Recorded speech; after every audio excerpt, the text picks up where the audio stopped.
كيفاش مانشستر يونايتد داروا واحد الغرفه ديال الصالات في ملعب الاولد ترافورد.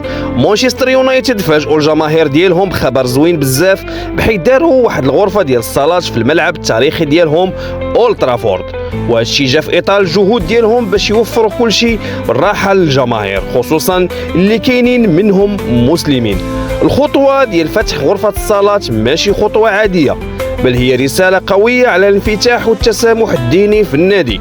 وهذه الغرفة مجهزة بكل شيء اللي خاص للصلاة، بما فيها سجادة الصلاة اللي قامت الرابطة بتوفيرها بفضل اللاعب المغربي المتألق نصير المزراوي اللي كيتعتبر من بين أحسن اللاعبين المغاربة في الدوري الإنجليزي، معروف عليه التزامه الديني والأخلاق ديالو العالية، وحتى الجماهير كتحترمه بزاف على هذا الجانب، وكاينين بزاف اللي يتفاعلوا معاه في هذه الخطوه الايجابيه ديال النادي.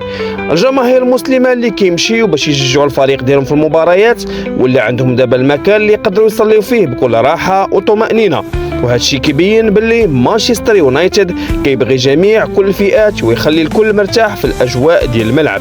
هذه الخطوه لقات ترحيب كبير من الجماهير، ماشي غير في بريطانيا ولكن حتى في العالم الاسلامي، بحيث بزاف ديال الناس بداو كيهضروا على كيفاش الفرق الاخرى كيقدروا يديروا نفس الحاجه باش يسهلوا على الجماهير ديالهم.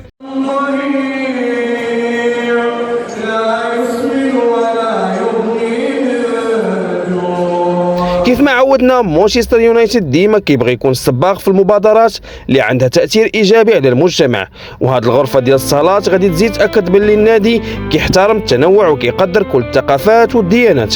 ايوا دابا اللي مشى يشوف الماتش في ملعب اولد ترافورد وعنده وقت الصلاه راه يقدر يصلي بلا مشكل، وهذا الشيء غير غادي يزيد يقوي العلاقه بين النادي والجماهير ديالو من جميع الثقافات.